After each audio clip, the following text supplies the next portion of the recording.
kembali. Assalamualaikum warahmatullahi wabarakatuh.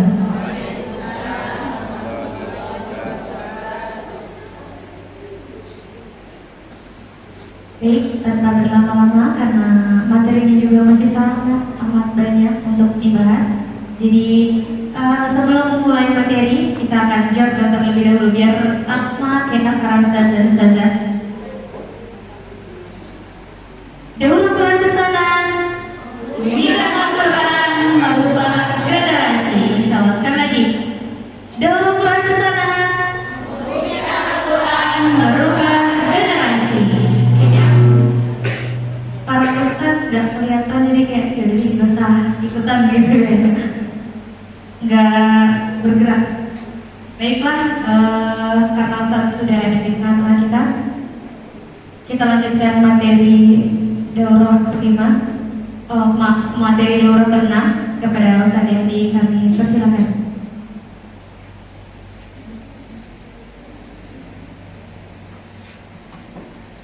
Baik. Bismillahirrahmanirrahim. Assalamualaikum warahmatullahi wabarakatuh. Waalaikumsalam.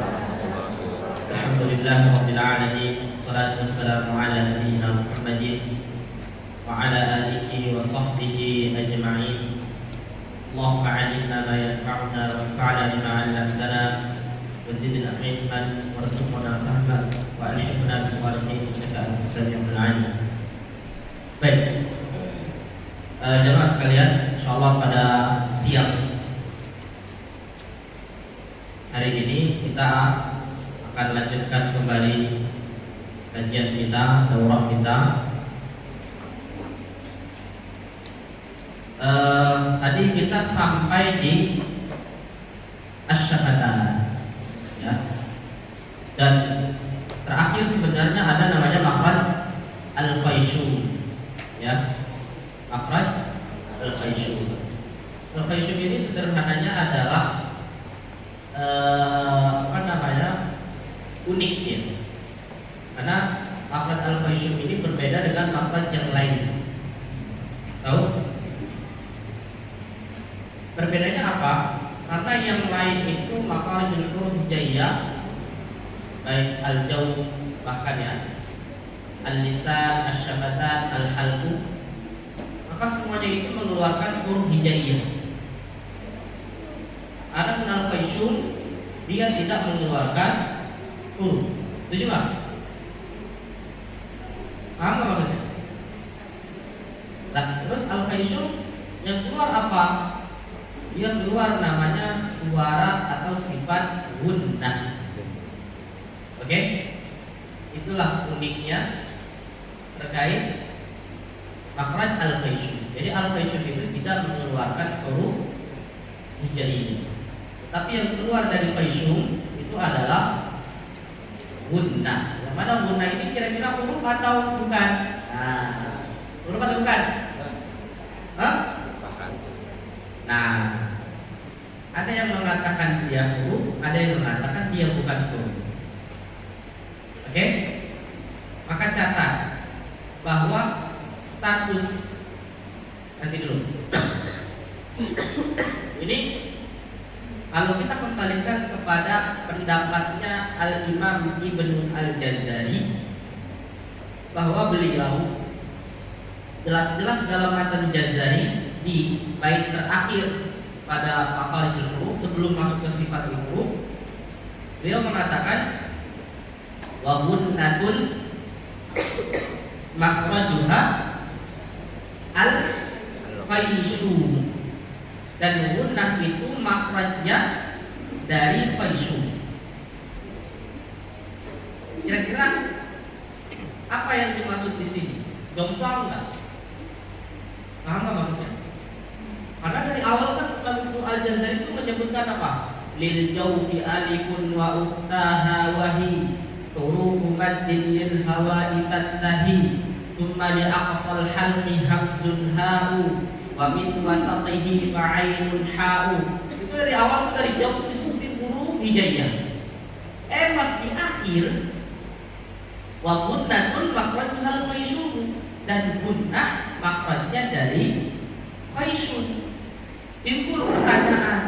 gunnah ini apa?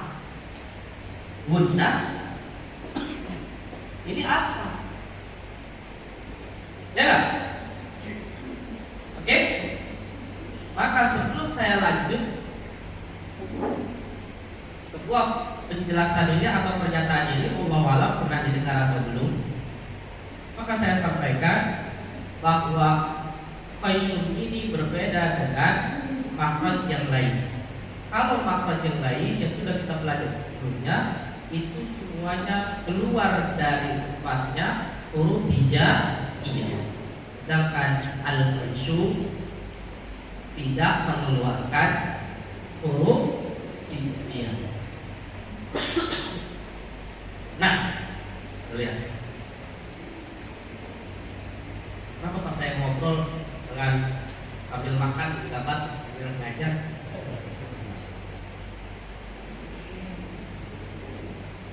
Baik. Sampai mana tadi? Al-Khaysum.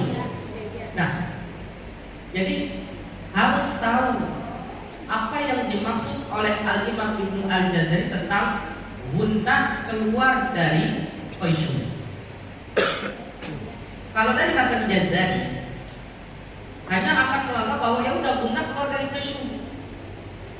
Nah, di sini kita akan tahu ideologinya Al-Imam Ibnu Al-Jazari dalam kitab yang lain, yaitu dalam kitab An-Nashr fil Qira'atil 'Ashr. Bahwa Al-Imam Ibnu Al-Jazari menyebutkan gunnah di sini yang dimaksud adalah huruf nun dan mim. Huruf apa? Nun dan mim. Berarti gunnah menurut Al-Imam Ibnu Al-Jazari statusnya adalah huruf.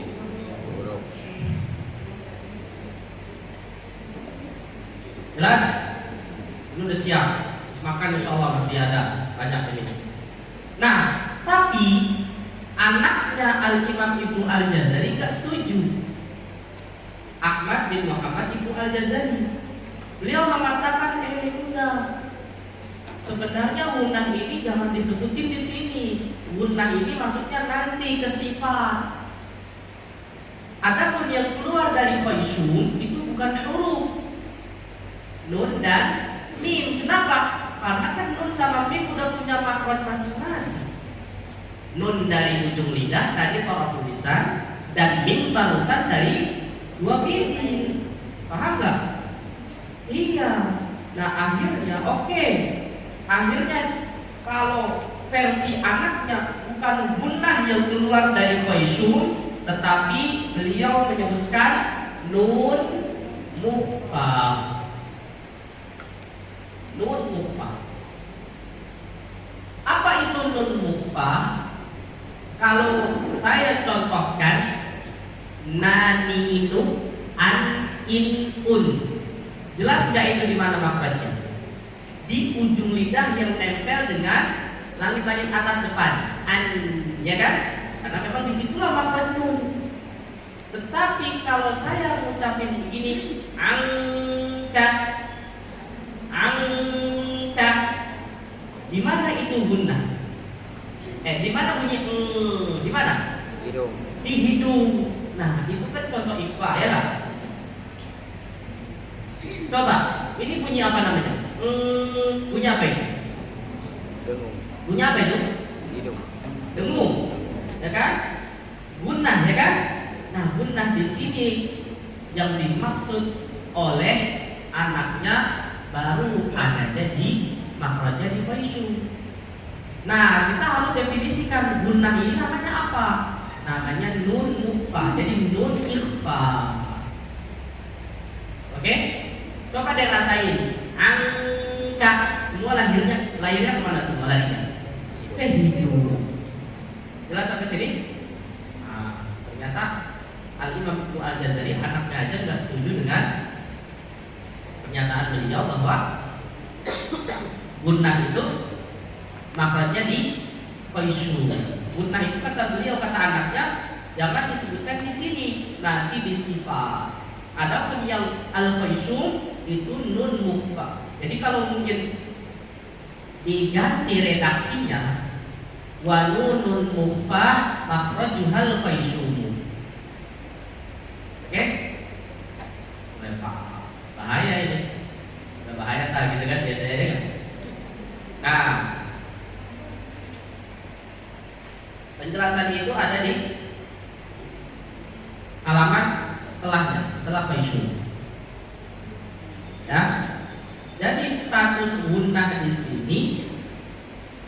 terserah. Yang mengatakan huruf itu ada, yang mengatakan bukan huruf itu ada. Jadi di sini saya bagi 3. Yang pertama adalah gunnah itu didefinisikan sebagai huruf atau gunnah itu berupa huruf. Nah, jangan didefinisikan. Jadi ada yang mengatakan bahwa status gunnah itu berupa huruf. Yaitu huruf apa? Huruf yang disertai gunnah, nun dan mim. Dari mana kita tahu bahwa itu pendapat Imam Ibnu Al-Jazari, nun dan mim itu gunnah? Karena di dalam An-Nashr beliau menyebutkan nun dan mim itu ibarat huruf yang punya 2 makhraj. Yang pertama adalah dari makhraj aslinya masing-masing, ujung lidah dan 2 bibir, masing-masing huruf baik nun atau mim. Yang satu lagi dari faisyu. Sebagaimana, coba kalau ada pertanyaan begini, sebutkan apakah ada huruf yang punya 2 makhraj? Jawabannya ada. 1, nun dan mim. Terus ada lagi nggak? 2 huruf mad.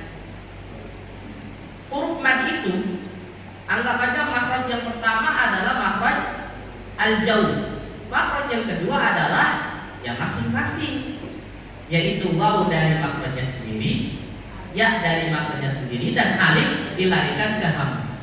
Jadi itu kalau ada cerdas cermat atau ada pertanyaan, sebutkan huruf-huruf yang punya 2 makhraj, maka jawabannya huruf nun dan mim dan juga huruf mad, alif wawnya. 2 makhrajnya di mana aja? Kalau nun sama mim, nun dari ujung lidah dan hidung, mim dari 2 bibir dan hidung.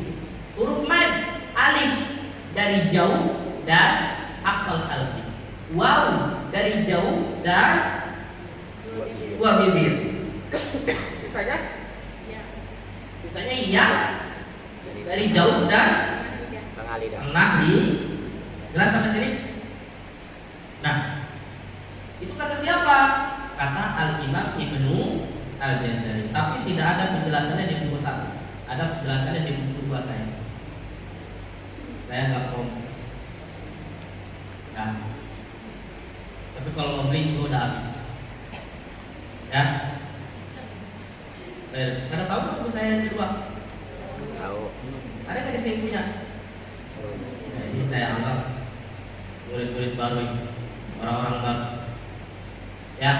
Nah, jadi pertama, pokoknya intinya adalah yang mengatakan bahwa gunnah itu huruf, pertama Imam Makki. Itu ada di halaman 86 bagi yang pakai cetakan putih. Soalnya di buku Ustaz Fahmi juga ada. Ya. Yang kedua adalah Al-Imam Ibnu Al-Jazari sendiri. Nah, pendapat yang kedua anaknya Al-Imam Ibnu Al-Jazari bahwa yang dimaksud makhraj al-faisyu itu adalah nun mukhfa, nun yang dibaca ikhfa, angka, itu baru adanya di hidung. Oke? Dan pendapat yang ketiga adalah yang saya pegang, yaitu gunnah bukan huruf, tapi dia berupa suara atau sifat. Jelas sampai sini? Dan itu banyak qaul-qaulnya. Udah, berantemnya di situ perbedaan. Ini sebenarnya bisa saya panjangin lagi, tapi cukup insyaallah. Oke? Setuju semua? Maka apa tadi? Gunnah itu berbeda dengan yang lain. Yang lain mengeluarkan huruf, gunnah tidak mengeluarkan faisyu, tidak mengeluarkan huruf hija bagi yang menjadikan gunnah itu statusnya memang bukan huruf. Tapi kalau Al-Imam Ibnu Al-Jazari wa gunnatun makhrajuhal faisyu, maka beliau menganggap bahwa gunnah ini adalah huruf, yaitu huruf nun dan mim. Dari mana keterangannya? Dalam kitab beliau yang lain. Makanya yang tadi dibilang bahwa nun dan mim itu berarti punya 2 makhraj. Paham? Paham semua? Kita masuk bab sifat. Bismillahirrahmanirrahim. Sifatul huruf hijaiyah. Jadi sebelum kita masuk ke bab sifat, maka kita harus tahu kenapa kita harus belajar sifat. Alasannya ada 3. Ya, tapi saya ingin definisikan bahwa sifat itu apa sih? Sifat itu adalah sesuatu yang melekat. Apa sih namanya? Ya, kondisi atau karakter suatu huruf yang muncul saat mengucapkan. Tata cara menjelaskan karakter suatu huruf ketika mengucapkan seperti ya, pokoknya sifat itu bahasanya adalah ya sifat itu, sesuatu yang memang menjadi apa karakter, tabiat itu sifat. Maka kita cara memahami sifat, ingetin nanti apalagi sifat asliya, walaupun memang inti dari kita belajar makhraj huruf sifat itu adalah tentu sifat asliya, bukan sifat awaliyah, betul nggak?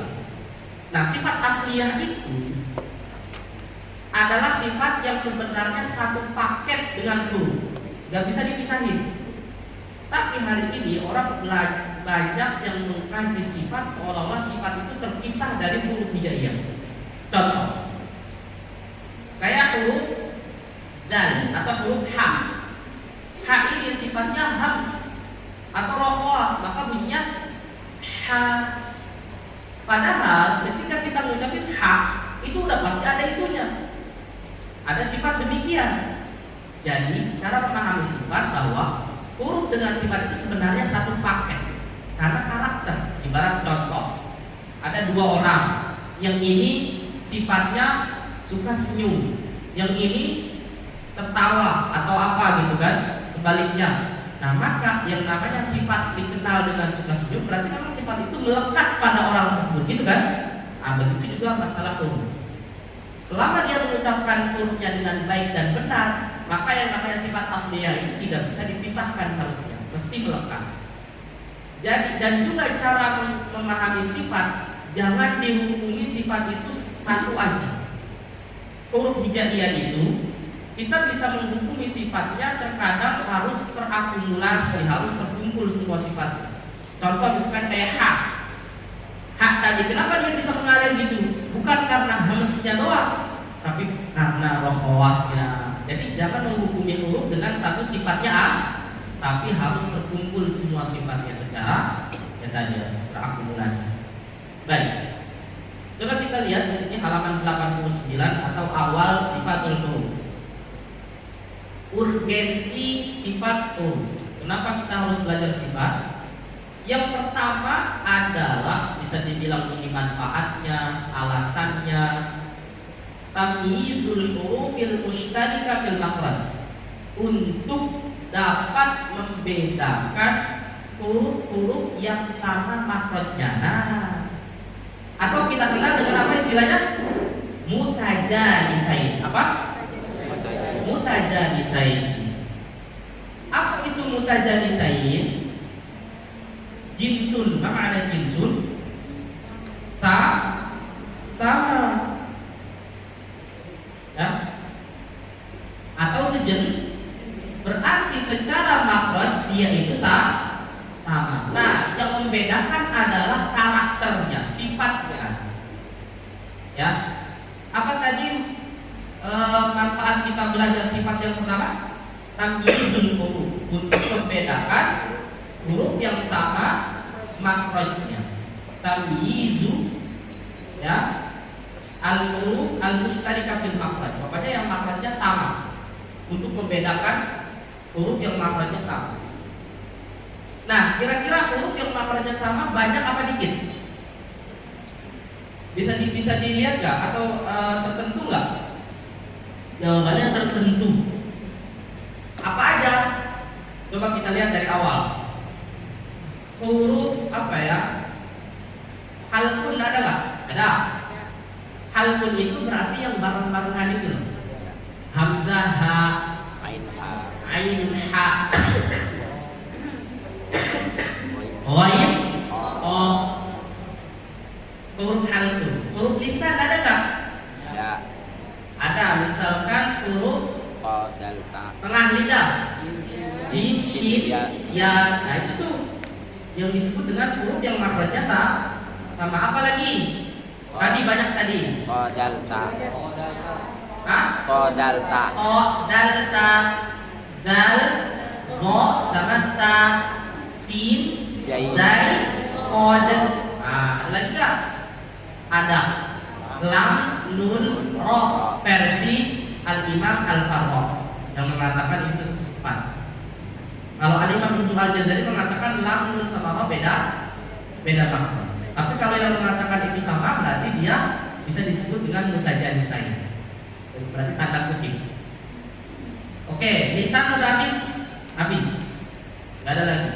Kita lari ke syafatain. Ba mim. Hah? Ba mim. Ba mim waw. Ba mim waw bisa nggak? Bisa karena dia sebenarnya satu makhraj, cuman beda kondisi. Nah, udah itu aja syafiyah. Nah, itulah semua disebut dengan huruf yang sama makhraj. Nah, ketika makhrajnya sama, apa yang membedakan? Sifatnya. Nah, sifat di sini berperan untuk membedakan huruf-huruf yang sama makhrajnya tadi. Nah, di sini ada tuh contoh perwakilannya. Sebenarnya kalau pengen enak, sebutkan laqabnya aja. Ya, kalau dal ta sama ta namanya nikaiyah. Kalau dal ta sama ta nikawiyah. Kalau zai sin shad itu namanya huruf asliyah, huruf shafir. Nah, lihat di sini. Dal ta qa ta da qa zai sin shad ini semuanya makhrajnya sama.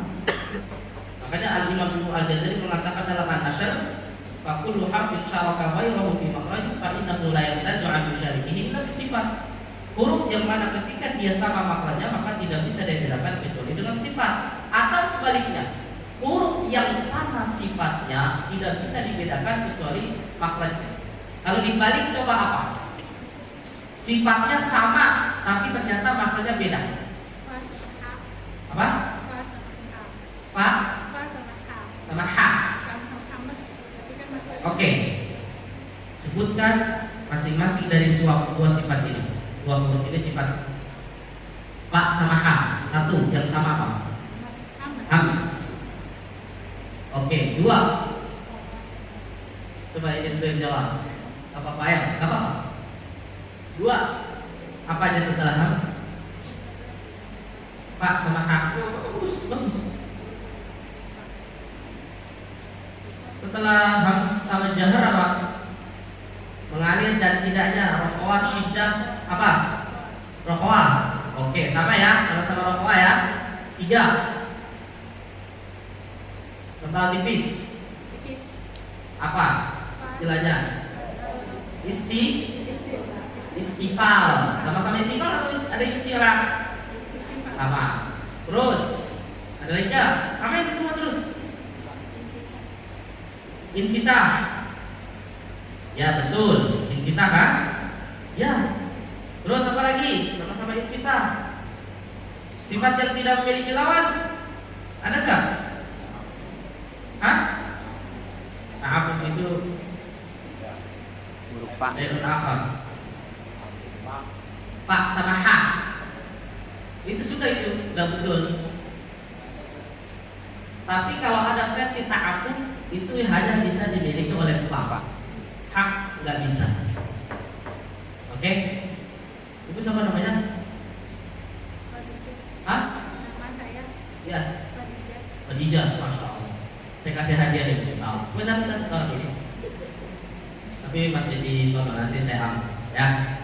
Baru tahu. Setuju ya semua? Jadi kata Imam Ibnu Al-Jazari, ketika huruf itu makhrajnya sama, maka dibedakan oleh Nah, sebaliknya ketika sifatnya banyak yang sama, 100% lah sama, maka bisa jadi harus dibedakan atau dibedakan dengan makhraj. Saya mau ada satu jawaban lagi. Yang bisa jawab saya kasih hadiah. Selain huruf yang disebutkan fa dengan ha. Ayo. Kamu hadiah. Mau nggak hadiah? Hadiahnya buku Yasirul Qawim. Saya kasih tanda tangan. Apa? Apa? Sin, sod. Tanggung jawab. Coba sin sama sod. Coba samain sifatnya apa aja? Sin sama sod. Sin satu Ini jawab sama sin. satu makhraj. Hah? Satu makhraj. Itu satu makhraj. Sekarang sifatnya beda, makhrajnya sifatnya sama, makhrajnya beda. Sin sama ha. Hak besar, hak kecil. Coba tanggung jawab. Oke, cakep. Dua. Sama-sama rohani. Oke. Sama-sama istighfar. Oke. Sama-sama istighfar.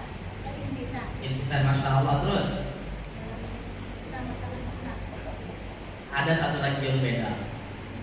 Kalau sin dia punya sobir. Kalau agak. Ah, gagal.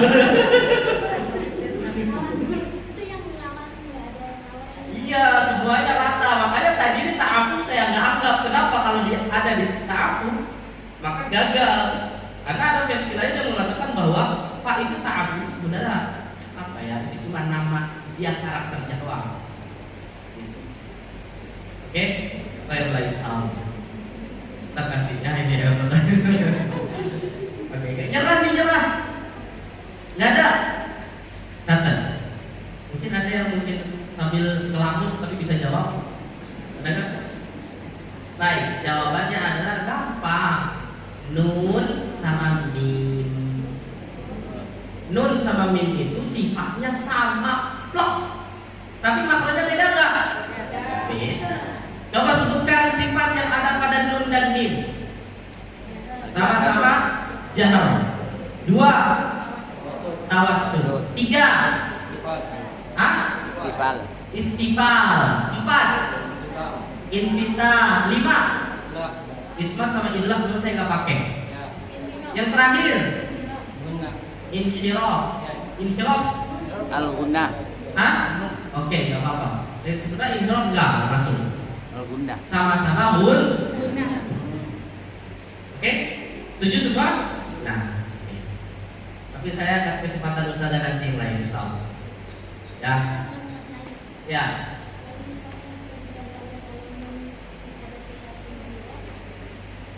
Nun ada inhiraf nggak? Enggak. Inhiraf itu cuma dua kayaknya, lam sama roh doang kan? Inhiraf. Hah? Ya. Nun enggak. Lam sama roh doang yang punya inhiraf. Sebenarnya inhiraf tuh nggak usah dibahas, kan pengaruhnya apa sih? Cuma gara-gara dia tuh maknanya tutup, ya udah larinya dari golongan lain. Begitu aja. Ya. Yang namanya karakternya begitu kayak tadi, ta'afuf itu ya karakter begitu. Gitu. Baik, nanti insyaallah saya. Baik, itu alasan yang pertama. Kenapa kita belajar sifat? Untuk membedakan huruf yang sama makhrajnya. Tapi ingat tadi, baik sama makhrajnya atau bisa jadi sebaliknya, sama sifatnya tapi beda makhraj. Ya. Kalau ada yang masih mikirin sampai sekarang, nggak apa-apa, mungkin sebutkan selain yang tadi kita jawab, nun dan mim dan fa, ha. Ya, mungkin ada yang gelisah, cari aja ya sampai dapat. Dua, ma'rifatul qawiyyi wa dha'ifi minal huruf. Halaman selanjutnya.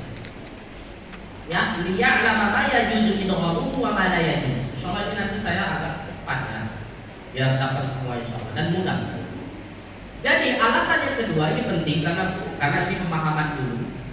Alasan yang kedua kenapa kita harus belajar sifat ini penting nih, untuk mengetahui mana-mana huruf yang kuat dan huruf yang lemah.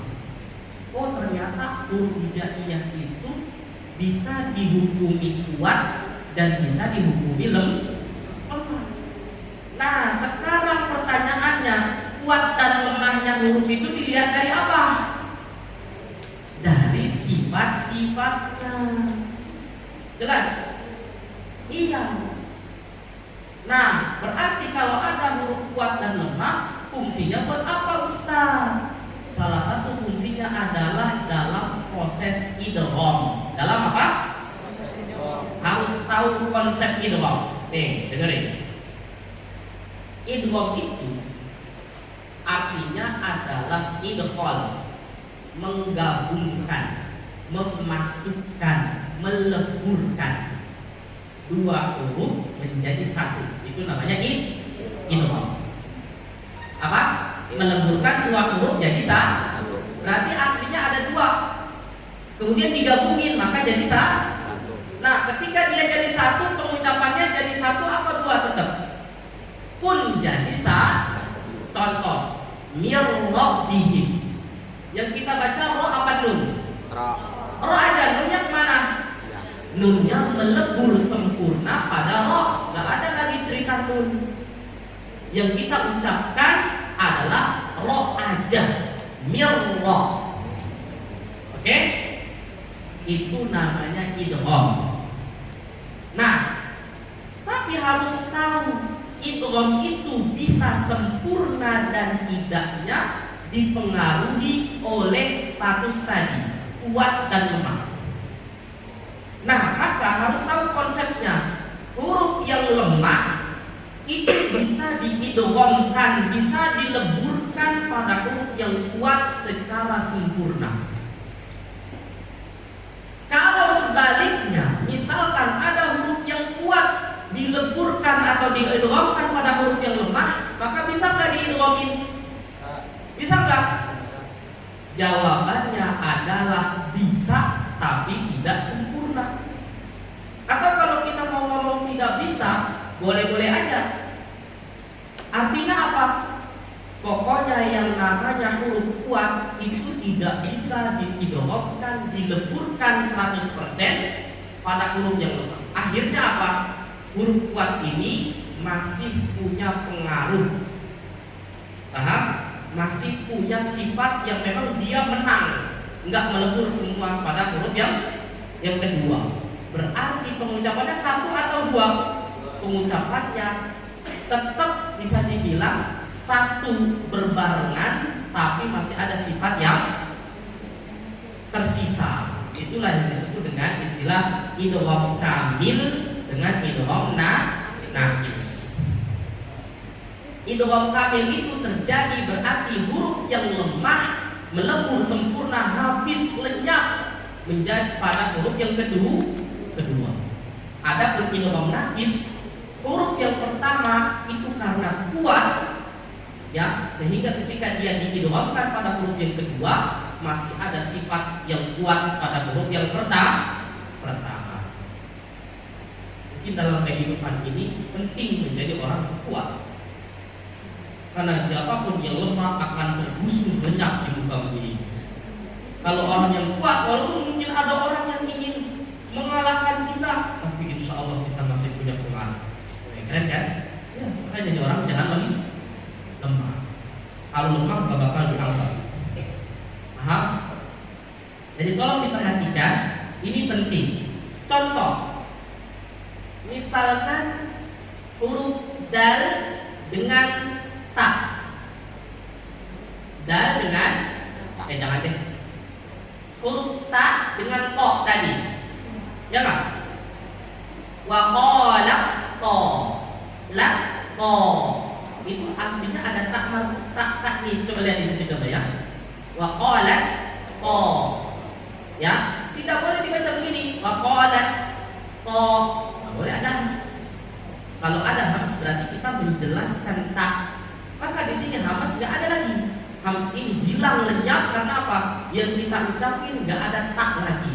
Yang ada hanyalah to. Kenapa? Karena si tak ini melebur sempurna diidghamkan pada to. Kenapa? Tak ini lemah, to ini kuat. Kalau dibalik, huruf to kuat diidghamkan pada ta. Lihat, la in basata, basata masih ada sifat kuat yang tersisa pada to, karena dia tidak bisa dihilangkan semuanya. Yang namanya disebut dengan sifat itbaq. Basata. Nah, nggak boleh dibaca la in basatta, boleh. Paham? Nah, ini fungsi dari kita belajar sih. Berarti kita harus hafal dong Ustaz, mana sifat kuat, mana sifat lemah, ya enggak?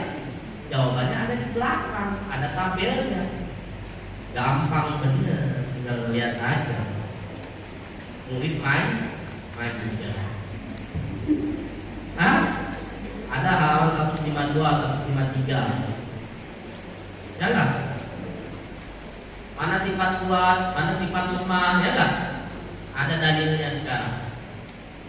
Oke? Balik lagi. Lihat aja di situ. Tadi kalau misalkan mau nyamain makhrajnya sama, sifatnya sama, ada di tabel halaman sebelumnya 150. Itu ada dari hamzah sampai ya. Tinggal disamain aja di situ. Oh, ada yang sama. Oke? Enak bener. di belakang. Karena yang belakang biasanya nggak kelihatan. Saya nggak kelihatan, ya nggak? Berarti saya harus kesana. Ya, silakan. Waduh, nggak kedengeran. Apa?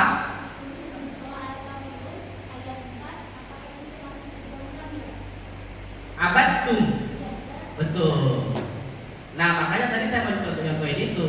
Nah, berarti di sini jelas dal dengan tak lebih kuat mana? Lebih kuat mana? Dal sama ta. Abattum. Lebih kuat tak. Tahu dari mana? Rinciin aja sifatnya masing-masing. Siapa yang menjadikan si dal itu lebih kuat? Tak itu lebih kuat. Kalau nggak percaya lagi, lihat aja di belakang. Benar nggak itu si dal lebih kuat daripada tak? Jawabannya ada di halaman 153. Huruf-huruf hijaiyah dilihat dari sisi kuat dan lemah. Di mana yang di atas kuat, yang di bawah lemah? Benar nggak? Kok ternyata dal lebih kuat ternyata? Hah? Ya enggak? Dal lebih kuat kan? Oke? Kenapa di sini dal lebih kuat? Abattum. Bisa masih dal. Hah? Dalnya masih bisa. Dalnya masih bisa. Bisa. Tersisa suaranya. Boleh dong. Nanti jadi begini, abattum. Boleh. Tanya ada tasjid. Itu kan sudah begitu om. Abattum.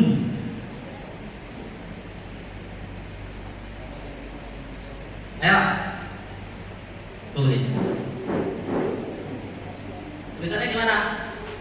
La a'budu ma ta'budu wala antum 'abiduna ma abad. Hah? Ya kan? Maka ma'abattum ini sebenarnya bukan proses idgham ini. Ini sebenarnya kata yang memang sudah diidghamkan. Ya, saya nggak mau ini contohnya. Contoh yang lain apa ya? Qad tabayyana. Aslinya adalah qad tabayyana. Maka dal di sini diidghamkan pada ta. Maka dibaca apa? Qad tabayyana rusydu minal ghayy. Baik. Pikir dulu saya. Kenapa dal di situ diidghamkan pada ta secara sempurna? Tadi konsepnya gimana? Bahwa dal berarti lebih lemah daripada ta. Tapi di sini statusnya apa? Huruf dal itu lebih kuat daripada ta. Berarti ta itu lebih lemah kan? Baik. Maka di sini mentok-mentoknya ternyata adalah sesuai dengan riwayat yang kita baca. Karena dalam riwayat Hafs an Asim, qad tabayyana tentu di situ dibaca dengan idgham mutajanisain. Idgham apa? Mutajanisain. Baik, cukup insyaallah.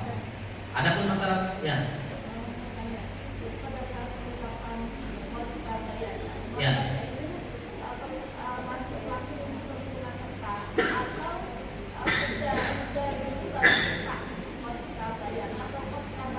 Baik.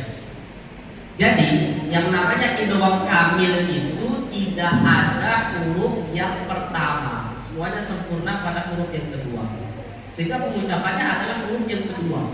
Maka murni jadi ta. Enggak ada dal. Ditambah dal dengan ta itu tempatnya sama. Jadi qad ta. Jadi dibaca qad ta. Salah. Berbeda dengan oh dengan ta ya beda karena dia masih ada sifat itbaq sehingga dia baca la in basatta ahabtu habtu tarabtum. Itu ada beberapa lafaz, ada 4. Jadi kalau mau masuk ke huruf o bertemu dengan a, jadi o-nya dimasukkan dulu itu. Ko-nya masih ada sifat Basok, basok. basok, Nah, tebal. Padahal akhwatnya di situ situ aja. Cuman kita menebalkan dulu, yang mana itu disebut dengan sifat itbal. Basok, Basok. nah, Kurang bisa. itu yang tadi alasan tadi saya masih PR. Saya nggak connect ya soal. Itu sebenarnya ada jawabannya di buku 2 saya. Oke, saya anggap itu PR. Insya Allah nanti mudah-mudahan kalau saya ketemu jawaban itu, saya bisa jawab itu insya Allah. Oke, baik. Tertantang juga saya tadi terkait apa? Huruf dal dengan ta, maka bacanya gimana? Qad tabai. Qad tabai. Baik, insya Allah. Oke. Yang lain ada yang mau tanya lagi? Kalau nggak ada kita lanjut di poin yang ketiga. Tahsinul lafzil hurufil mukhtalifah. Nah, ini memang agak sulit ya. Jadi, alasan ketiga kenapa kita belajar sifat adalah untuk memisahkan pengucapan huruf yang bisa jadi itu sulit untuk diucapkan, tipis tebal. Namanya takhlisul huruf. Contoh nih, nggak hanya masalah tipis tebal. Saya ulangi, nomor 3 ini memperjelas pengucapan huruf yang berdampingan. Apakah itu karena memang huruf mad dengan gunnah atau masalah tartib? Contoh, ta'lamun, mun. Maka di sini jangan sampai suara mad masuk ke hidung. Ini harus dipisah. Mun, bukan ada mun. Nah, ini dengan sifat. Yang kedua adalah mana yang tipis, mana yang tebal. Contoh, wallahu yaqtassu. Wallahu yaqtassu. Maka bedakan mana huruf tipis dan tebal. Oke? Ya. Itu tolong diingat-ingat apa namanya urgensi kita belajar sifat. Jadi ada 3 poin. Sekarang kita masuk ke sifatul huruf insyaallah. Sifat itu pokoknya ada 2, yang memiliki lawan dan tidak memiliki lawan. Ya, kita langsung masuk ke sifat asliyah. Baik, sifat itu di sini ternyata sebelum kita masuk ke pembagian tadi, sifat itu ada namanya sifat asliyah, ada sifat namanya arabiyah. Arabiyah itu masuknya ke bab tajwid aja. Karena arabiyah ini adalah sifat yang muncul karena sebab. Jadi kondisional dia. Contoh kayak ikhfa, idgham, iqlam. Lah itu bukannya hukum Ustaz? Ya, itu bisa disebut juga dengan sifat. Ya, sifat arabiyah. Nah, dalam pembahasan makharijul huruf hijaiyah, sifat di sini adalah sifat asliyah. Apa itu sifat asliyah? Lihat definisinya. As-sifatul lazimah lil harfi bihaitsu la tanfaku anhu mutlaqan. Sifat yang memang tetap melekat atau lazimah, yang mesti ada pada suatu huruf, yang mana ia tidak bisa dipisahkan. Oh, ingat, tidak bisa dipisahkan. Jadi memang begitu karakternya. Huruf ro itu sifatnya takrir. Maka memang takrir itu adalah sifat yang harus melekat pada ro. Jadi jangan dipisahkan. Karena pembahasan kita biasanya takrir itu dibahas secara sendirian, seolah-olah ro ini takrir itu sendiri gitu. Sehingga kayak al-ro, harusnya ro itu pokoknya bunyinya begitu, al-ro, karena memang sifatnya tak. Nah, berarti apa yang menjadi inti bahasan kita dalam takrir ro? Nah, ternyata ada catatan. Ro di sini takdirnya memang melekat, cuman nggak boleh berlebihan. Nah, itu maksudnya. Jadi jangan membahas sifat secara tersendiri, sehingga nanti seakan-akan itu dipisahkan dari huruf. Contoh kayak huruf isti'la. Banyak orang yang menyebutkan huruf isti'la itu kurangnya kenapa? Karena pangkalidahnya kurang naik. Misalkan coba pangkalidah naikin. Kurang. Misalkan begitu. Nah, yang dikurangin atau yang dibahas adalah pangkalidahnya kurang naik. Ini saya kurang setuju. Kenapa? Karena kalau kita ngucapin dengan baik, itu pangkal lidah udah otomatis naik, terangkat. Karena memang itu karakternya. Adapun dia kurang tebal, itu namanya tafhimnya. Berarti jangan kita suruh pangkal lidahnya. Mungkin ada masalah lain. Jadi ada dua esensinya dalam pengucapan huruf tipis tebal itu, pangkal lidah dan suara. Ketika pangkal lidahnya oh itu sudah naik sebenarnya, berarti suaranya mungkin kurang kurang bulat, kurang naik itu. Kalau yang hanya disinggung pangkal lidah hari ini, ada orang kurang nggak bisa air dicekek-cekek gitu pangkal lidah naik-naikin.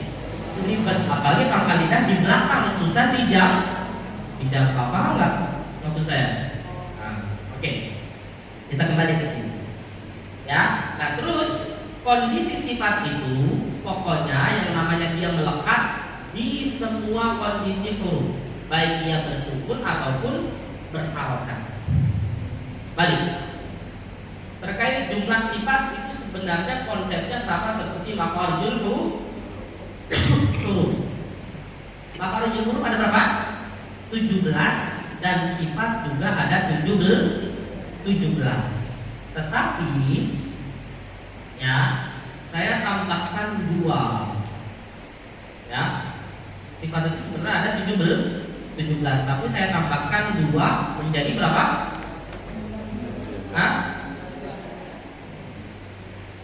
Maaf, bentar. 17 Oh iya. Sifat kalau menurut Imam Ibnu Al-Jazari ada 17. Bagaimana cara kita ngitung 17? Yang satu itu berarti dia.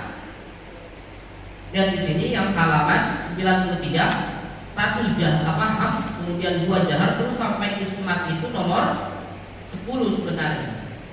Ya, 10 yang memiliki lawan. Loh kok 10 Ustaz? Ya, karena di situ ada sifat syiddah dan rokhawah, tengah-tengahnya tidak dihitung. Ya, berarti itu 10 ya, karena pasang-pasangan. Hams, jahar, kemudian apa lagi? Syiddah, rokhawah, kemudian apa lagi? Istifal, isti'la, infitah, itodab, satu lagi idlak sama ismat. Itu ada 10 kata Imam Ibnu Al-Jazari. Kemudian 7 yang tidak memiliki lawan. 1 sofir, terus qalqalan, inhiraf, takdir sampai istithalah. Berarti 10 tambah 7 berapa? Ada 17. Tapi versi saya ada 20. Berarti tambah berapa? 3. Maka caranya gimana ngitung 20? Yang 10 itu jadi 11. Kok jadi 11 Ustaz? Yang mana Al-Imam Ibnu Al-Jazari tidak menghitung bainiyah atau tawassut, maka itu kita tarik sendiri jadi hitungan. Paham nggak? Kalau tanpa tawassut dan bainiyah itu 10. Tapi kalau tawassut atau bainiyah ditarik jadi satu hitungan, berarti 10 tambah 1 11. Nah, itu maksudnya 11. Nah, kurang 2 kan? 2 tambahin di sifat yang tidak memiliki lawan, yaitu gunnah dan khofa. Jadi 11 tambah 9 berapa? 20. Oke? Itu versi penyusun buku ini. Pokoknya ada 20. Adapun ada yang menambahkan sifat kayak tadi disebutkan Ustaz Fahmi, ada ta'afuf, ada yang lain-lain. Sebenarnya berarti nambah dong Ustaz. Itu silahkan, karena terkait jumlah sifat huruf aja para ulama berbeda pendapat. Lihat di halaman 92. Jumlah sifat pendapat. Ada yang mengatakan 17, ada yang mengatakan 16, dan ada yang mengatakan 20 atau bahkan sampai 44 sifat. Wow, banyak sedikit tuh. Nah, yang mengatakan 17 ini adalah jumhur, mayoritas, sebagaimana yang diambil pendapat oleh penyusun buku ini, tapi dengan tambahan 3 tadi. Kalau ada yang mengatakan 16 sifat, itu adalah yang tidak pakai ismat sama idlak. Karena itu satu, ya itu dianggap ya satu hitungan. Terus ada yang menganggap 3, 20 sampai 44 ini oleh Imam Makki bin Abi Thalib Al-Qaisi. Kok banyak banget Ustaz? Ternyata Imam Makki bin Abi Thalib Al-Qaisi mengumpulkan semua istilahnya dalam kitabnya. Jadi banyak, sampai 44 macam. Jadi 44 macam ini secara akumulatif. Jadi dikumpulin semua, ada makhraj, ada sifat, makanya jelas. Jadi terus jangan pada bingung, cukup kita pakai pendapat yang mana itu jumhur, yaitu apa? Yang disebutkan oleh Imam Ibnu Al-Jazari. Oke, coba sebutkan dulu yang memiliki lawan itu ada berapa? 5. Ada 11. Harusnya 10 kan? Tapi kita hitung tawasud atau bainiyah sendiri. Jadi 11. Coba. Yang pertama apa? Al-Jahr. Al-Hams. Yang kedua Al-Jahr. Yang ketiga boleh sih acak-acak, yang penting pasangannya sama, sesuai. Asyiddah. Lawannya Ar-Rakhawah. Tengah-tengahnya bainiyah atau tawassul. Berarti udah 5. 6. Isti'la. Lawannya Istifham. Berarti udah 7. 6, 7. 8. Itbal. 9. Infitah. 10. Itlaq sama. Ini versi Al-Imam Ibnu Al-Jazari. Baik, kita bahas satu-satu. Tapi saya ingin bahasnya secara singkat aja, karena ini mudah. Ya. Apa yang pertama tadi? Al-Hams. Al-Hams ya.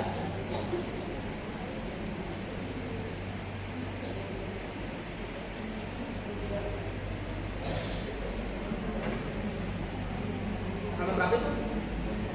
Halaman 95 ya. Baik. Ada namanya Al-Hams ya. Baik. Lawannya apa? Al-Jahr. Terus apa setelahnya? Rakhawah dulu deh. Ar-Rakhawah atau riqwah. Lawannya Asyiddah.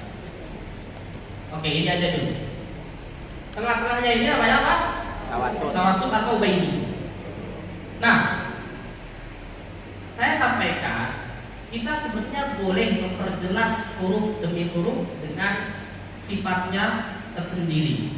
Tapi jangan sampai kita hanya menghukumi pengucapan huruf itu hanya dengan satu sifatnya aja.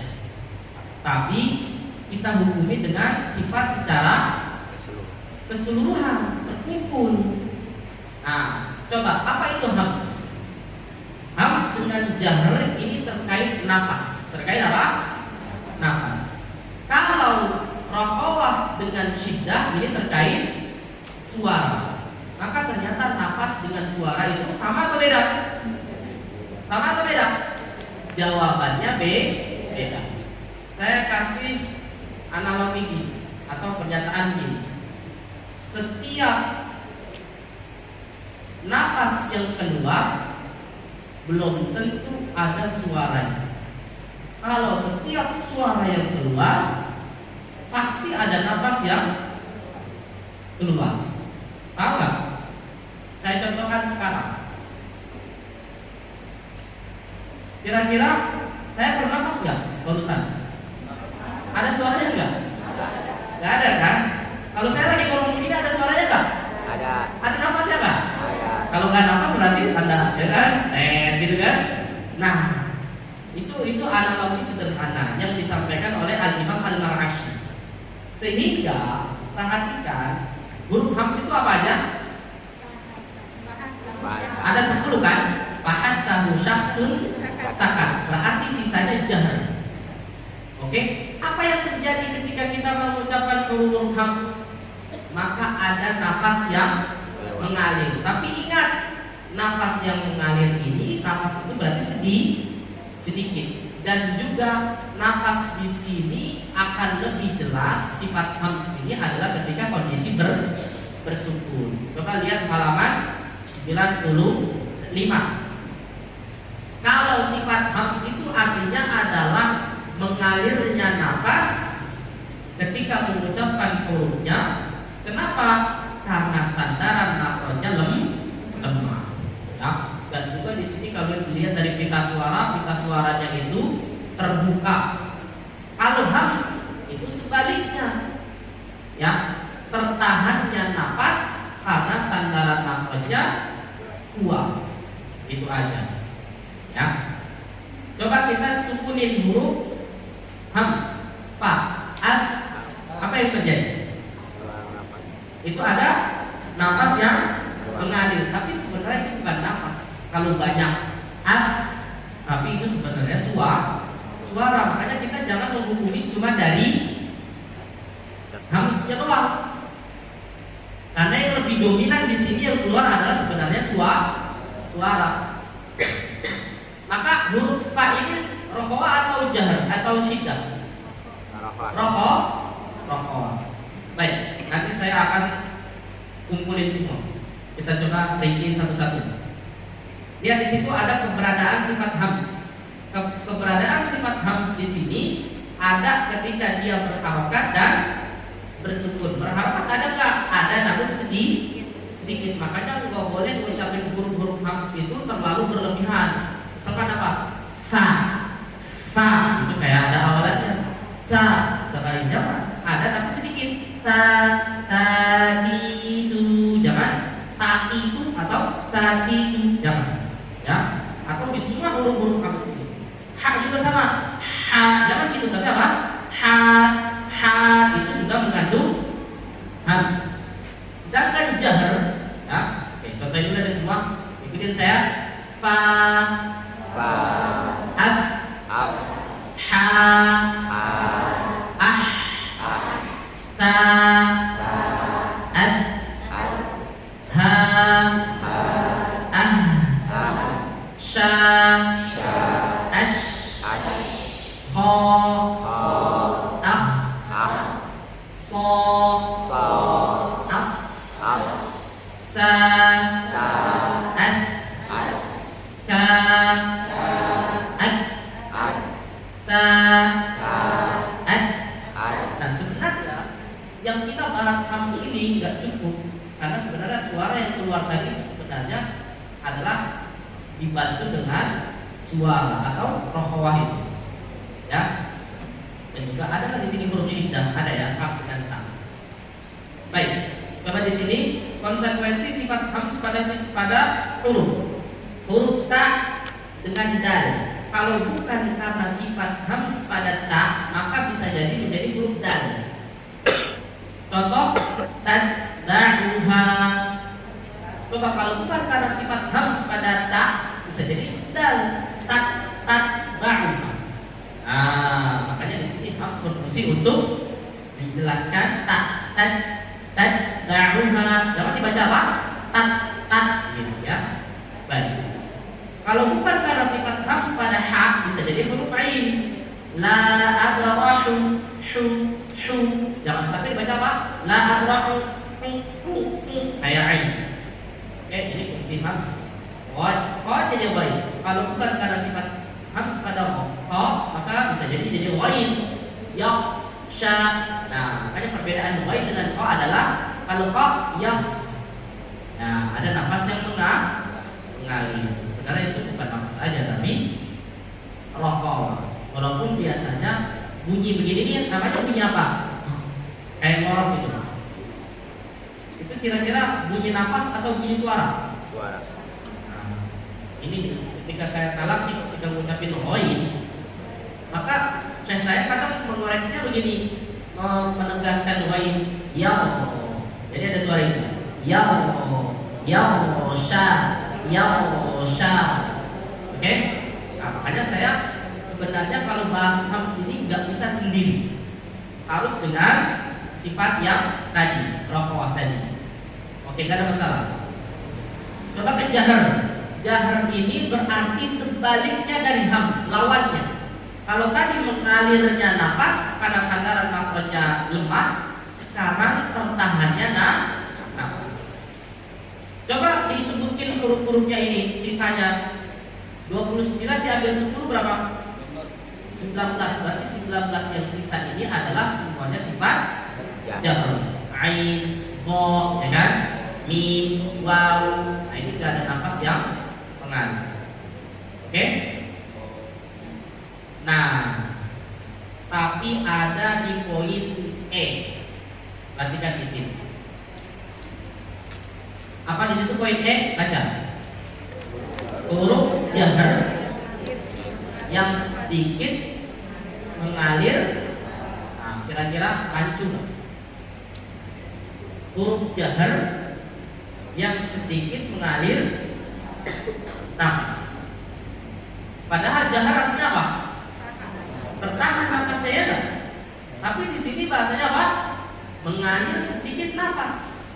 Berarti tidak bisa kita hukumi bahwa jahr itu tanpa nafas. Oke? Nah, tapi ada ketentuannya. Kapan huruf-huruf jahr itu mengalir nafas? Ketika dia memiliki sifat rokhawah. Oke?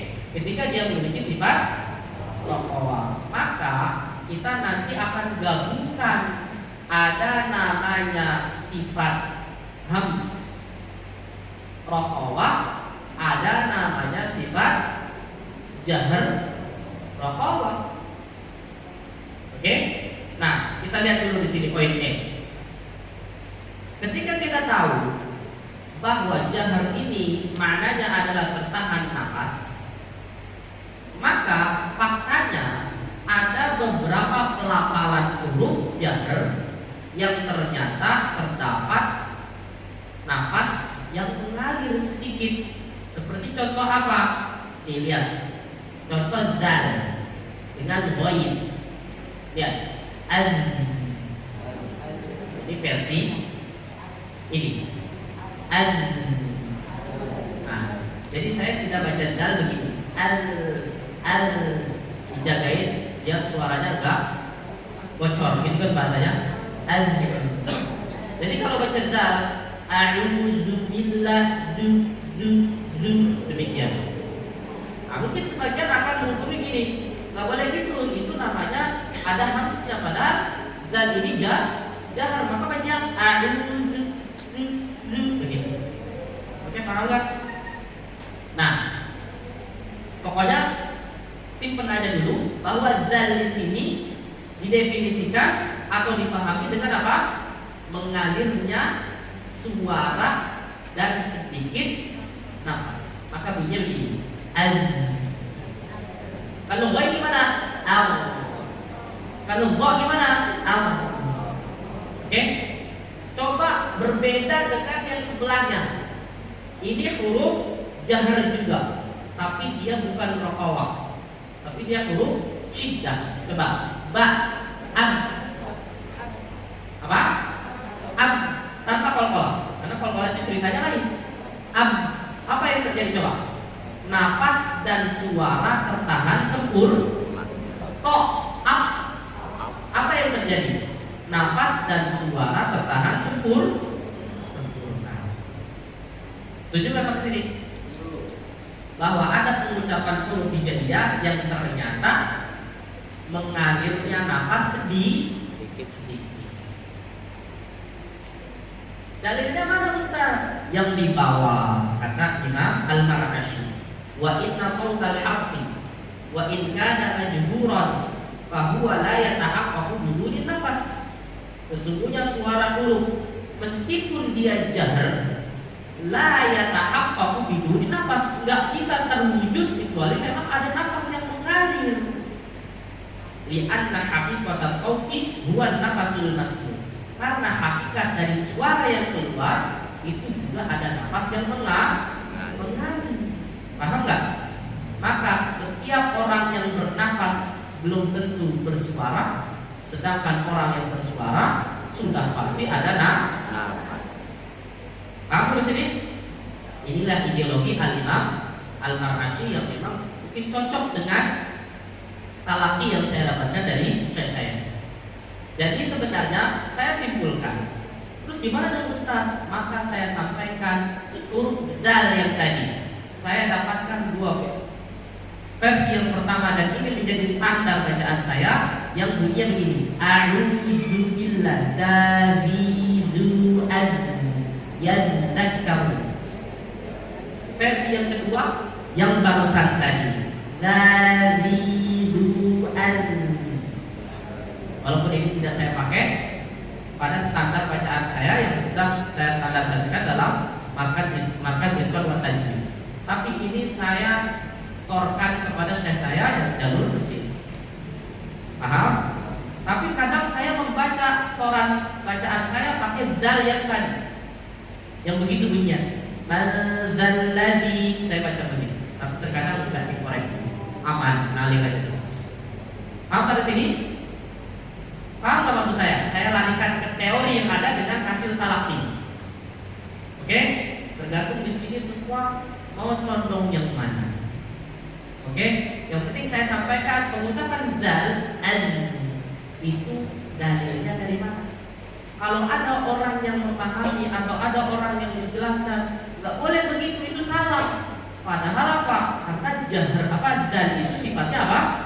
Jahar, bukan hamz. Itu gara-gara dibahas satu sifatnya doang. Rokoahnya dikemanai. Paham gak maksud saya? Rokoah dengan hams lebih menang mana? Lebih kuat mana? Lebih dominan mana? Tentu rokoah, karena rokoah terkait suara. Suara sama nafas lebih dominan mana? Suara. Kenapa? Nafas tadi nggak mesti bersuara, adapun suara pasti ada. Paham nggak? Pegel saya pegel-pegel dari tadi. Ini maaf ya, saya biasanya jelasin satu-satu jelas. Cuman ini kok saya langsung gabungin, saya jadi agak ini. Pusing kan? Saya lebih pusing lagi ngatur bagaimana paham apa yang saya omongin. Tapi seru. Tanggung jawab, ini tanggung jawab saya. Oke, coba lihat. Nih, saya kasih pernyataan dulu. Pokoknya ini bukan penjelasan saya, tapi saya ambil dari penjelasan Al-Imam Al-Mar'ashi. Sehingga nanti di sini ketika ada orang yang menyalahkan, udah ingat, wah, dulu Sarjadi pernah ngasih catatan. Nah, terus gimana Ustaz kalau ada yang menyalahkan? Nah, ini dia biasanya. Kalau misalkan juga pengen dibentrok-bentrokin gitu kan. Terus gimana dong Ustaz? Ada yang menyalahkan kok Ustaz mengucapkan dal begitu? Maka saya jawab, mudah-mudahan ini agak bijak. Yang pertama adalah kalau dia talaki dengan guru yang saya talaki demikian, mungkin itu beda ceritanya. Yang kedua, saya akan sodorkan ideologinya Al-Imam Al-Mar'ashi. Kalau baca kitab Juhdul Nukil mungkin akan beda lagi. Jadi ada dua. Pertama hasil talaki, yang kedua diroyah, ada rujukannya para ulama. Paham? Itu jawaban saya. Sehingga mungkin ketika ada unsur menyalahkan, wallahu a'lam bishawab, apakah ini sudah sampai informasinya atau belum? Paham? Nah, gitu ya. Baik. Lihat di sini halaman 99, apa kata Imam Al-Mar'ashi? Fahtibasu sauti yaltazimu ihtibasan nafasi ma'ahu. Tertahannya suara itu juga mengharusnya tertahan nafas tuh. Kalau suara tertahan, nafasnya keluar nggak? Saya nggak ada suara, tapi nafasnya saya tahan gitu. Suaranya saya tahan. Ada nggak nafasnya keluar? Di sini dibilang kalau suaranya ditahan, kita diam gitu tanpa bersuara, itu mengharuskan nafas juga tertahan. Wajar ya, hujar ya. Ini konsep normalnya. Dan mengalirkan suara, nafas juga mengalir. Itu konsep awalnya. Terus, wa inna nafasal hurufi wa in kana mahsusan.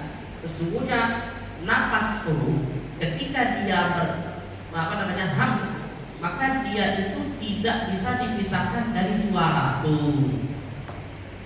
Di anna hadifatal harfi huwa sautul mu'tamid 'ala al-makhraj. Wa inna nafasal harfil majhur qalil wa nafasal harfil mahmus kathir. Intinya adalah nafas pada huruf jahr itu ada tapi sedikit, dan nafas pada huruf hams itu banyak. Jelas sampai sini? Makanya ketika pengucapan dal nggak boleh juga begini. Dal. Ya, terlalu berlebihan nggak boleh. Ya. Kalau sin jelas sa as, karena dia nafas dan suara banyak. Kalau dal al jangan lo semua nggak bisa, karena jahar itulah yang menjadikan dia masih kuat sedikit. Lihat perbedaan sifat jahar dan hams versi Imam Al-Marwashi. Kalau jahar versi beliau ya mengalir sedikit nafas. Oh, udah mulai di sini doktrin. Kalau hams mengalir banyak nafas. Terus yang kedua, suara yang kuat jahar itu. Sedangkan hams suara yang lemah. Jadi jahar bisa kita maknai juga suara yang kuat. Paham sampai sini? Baik. Konsekuensi sifat jahar pada huruf dal. Kalau bukan karena sifat jahar pada dal, bisa jadi kayak tak. Nah ini dia. Contoh alladzi yadi di. Jadi tak alladzi di. Itulah yang membedakan antara dal dengan ta. Alladzina yadhkuruna Allah. Alladzina yad. Nah itu kayak tak.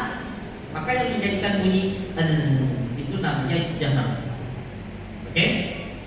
Zai sin. Kalau bukan karena sifat jahar pada zai, bisa jadi sin. Nah makanya kenapa orang ucapin aska itu karena kurang kuat. Az. Nah makanya bunyi zai harus kuat, jangan lembek. Wattini waszaitun was. Nah wattini waszaitun wazza. Nah jelas perannya harus jahar di sini. Kalau bukan karena sifat jahar pada dal, bisa jadi tak. Maliki yaumiddin. Gimana kalau untuk menjadi tak, Ustaz? Maliki yaumiddin. Nah, yang huruf dal ada teknya, itulah yang salah. Adakah orang menyebut dal ada tek? Ada. Maliki yaumiddin. Jadi tek. Middi ada ad. Sebagaimana ba, jangan ada peknya. Robbil, rob, tapi apa? Robbi. Jelas? Baik. Syiddah. Ada yang mau bertanya dulu? Syiddah sama rokok. Syiddah itu artinya apa?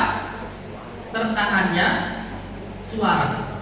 Sedangkan rokok mengalirnya suara. Karena kalau yang tertahan sandaran makhrajnya kuat, sedangkan rokok mengalirnya suara karena sandaran makhrajnya lemah.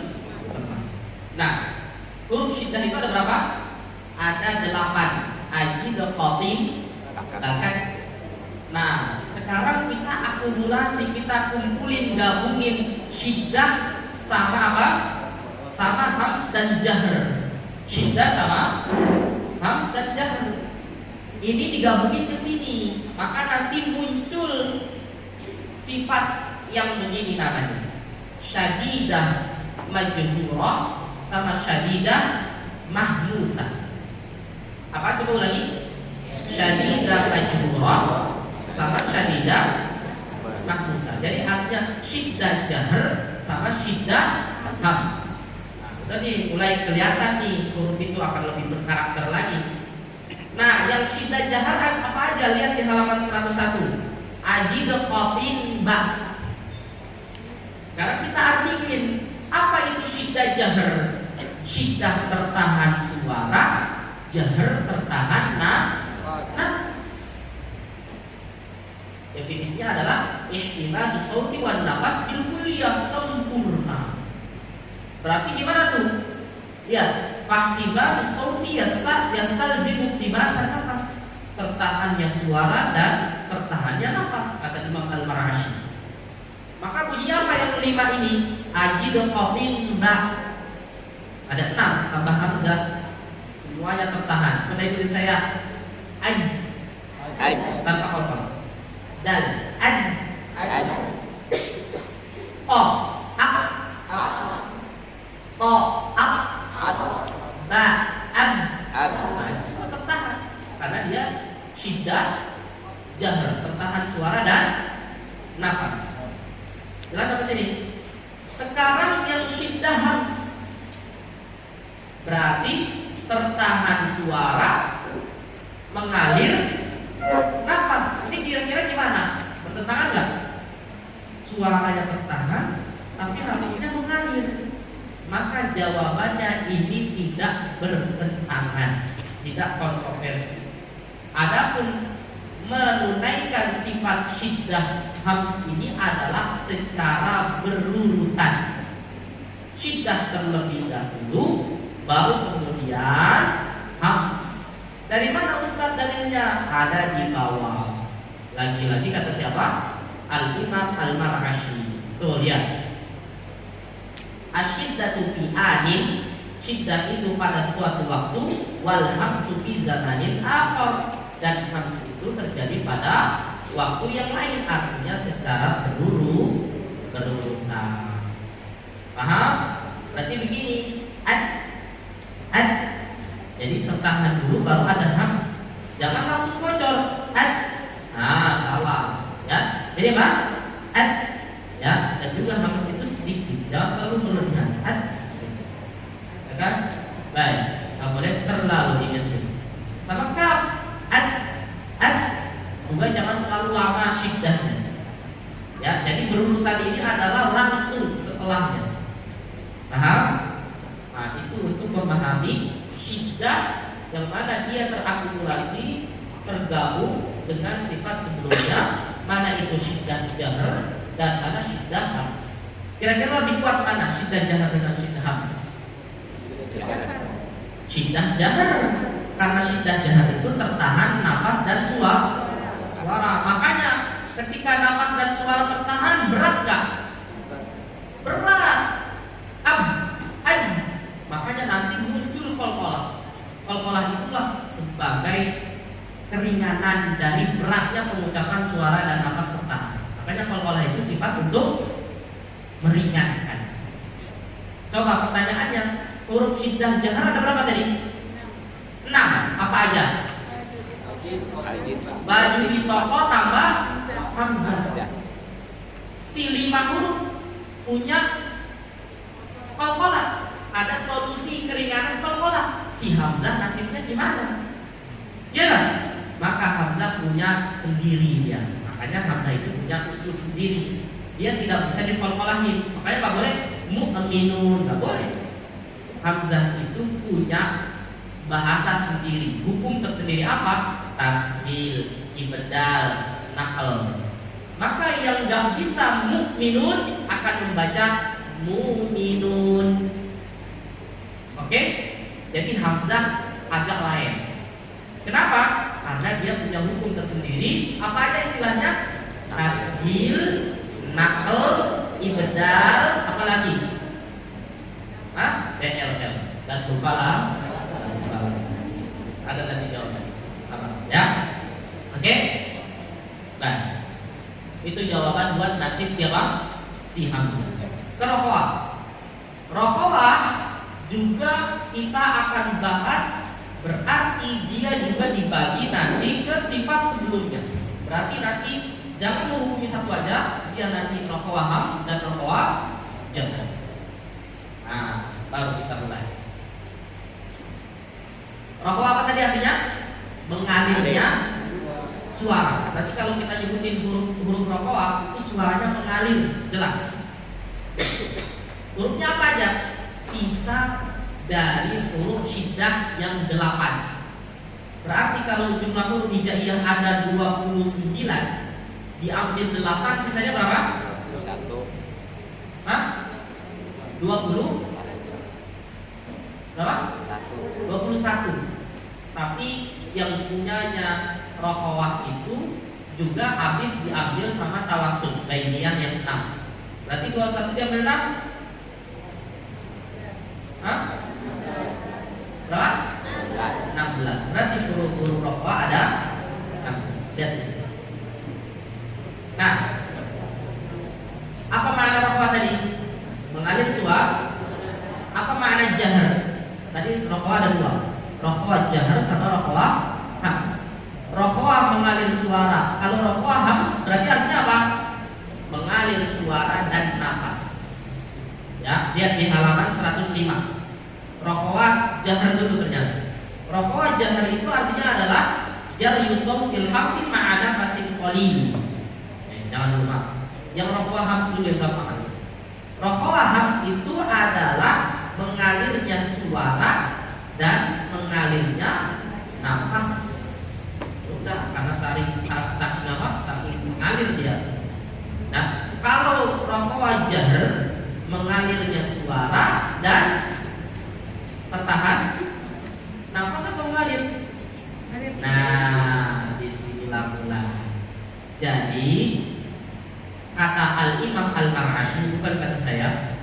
Kata Al-Imam Al-Mar'ashi bahwa yang namanya rokhawah jahar itu jangan kita definisikan mengalirnya suara dan tertahannya nafas.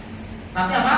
Mengalirnya suara dan sedikit nafas juga. Sedikit nafas mengalir. Nah, akhirnya apa konsekuensinya dalam pengucapan huruf yang keluar?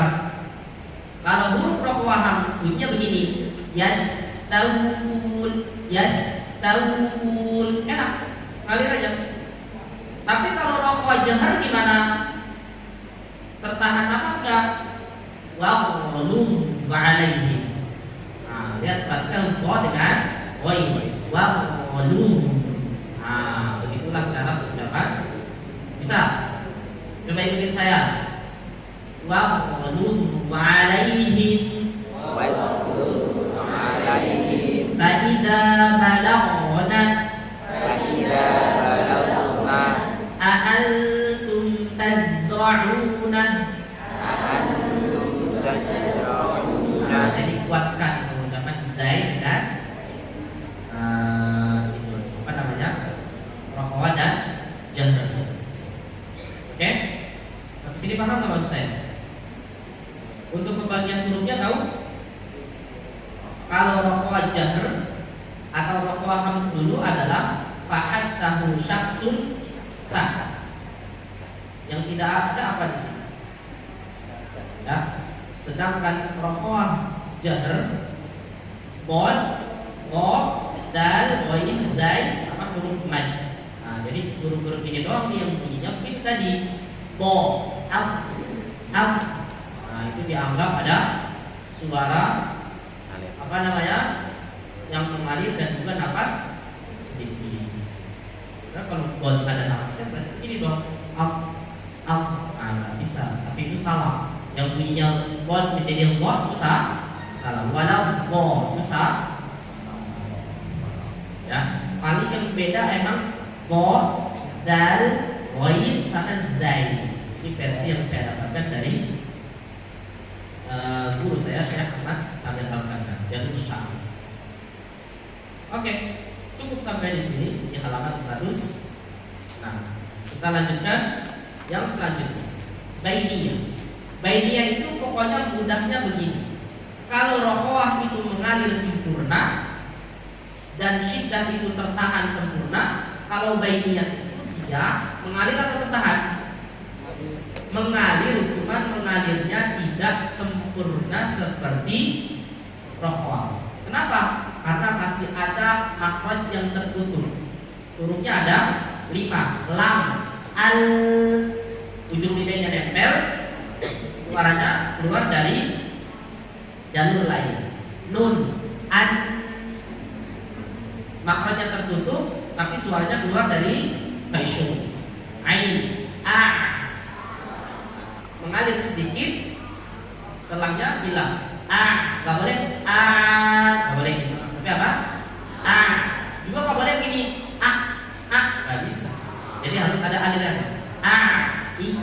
Iyyaka na'budu, ada ain suara. Mim, am, ada suara yang keluar dari hi. Ro, al, ada suara yang tadi mengalir sini. Udah, pokoknya apa? Tawasud gitu aja. Isti'la.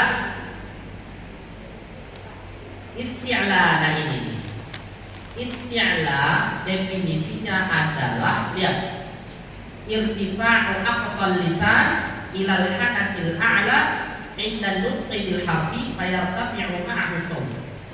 Jadi ada dua poin terkait tebalnya huruf atau isti'la. Apa itu? Pangkal lidah terangkat ke atas dan suara juga terangkat ke atas. Ingat ini. Hurufnya ada 7. O, kemudian so, bo, o dan bo. Nah, coba ikutin saya semua. O. Nah, maka di situ pangkal lidah naik. O dan suara juga sama. O. Jadi jangan begini. O. Jelas? Nah, son, so. Ya, so. Itu pangkal lidah naik dan suara. So. Jangan juga begini. So, jangan. Ketebelan. So, tapi apa? So. Ada orang mengucapkan so begini. So, jadi giginya rapat. Nah, so dibuka dulu. Don juga sama. Bo, buka lagi Ustaz. Bo, jangan begini. Bu, tapi apa? Bo, boin,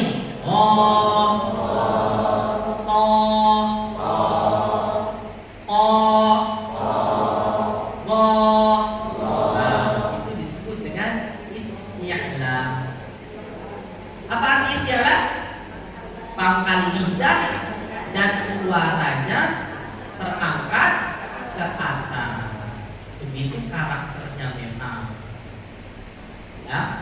Tapi kalau kita mengucapkan begini, sa, maka di situ malah kurang tapi tidak boleh, berarti suaranya sa, so, itu baru tebal. Ya. Nah, isti'la ini sifat asliyahnya, hasil dari isti'la bunyinya begini. So itu namanya tafkhim. Tafkhim itu hasil dari isti'la. Tafkhim itu hasil dari isti'la. Di sini ada fakta seputar huruf isti'la. Katanya huruf isti'la itu pangkal lidah naik ke atas. Kenapa kaf tidak disebut isti'la? Padahal dia pangkal lidah juga terangkat, dan jim, shin dan ya juga lidah terangkat. Maka jawabannya apa? Tetap isti'la itu yang 7 tadi. Sedangkan huruf kaf, iya memang pangkal lidah terangkat ke atas, tapi dia sebenarnya bukan di pangkal lidah seperti o. Dia maju sedikit. Berarti tidak ancing dia, nggak masuk dalam eliminasi dia, karena yang dimaksud pangkal lidah ini benar-benar pangkal belakang. Kok dengan kaf lebih dalam mana? Kok lebih belakang kau kan? Nah, maka kok tetap. Jim sinalaya. Nah, jim sinalaya nggak usah ditanya lagi. Memang dia terangkat lidah, tapi lidahnya bagian kalau udah gagal sih. Ya, pengen nyalon dia gitu. Ya, karena tidak terpenuhi, tidak masuk apa syaratnya ya. Punya paman. Iya. Wah. Oke.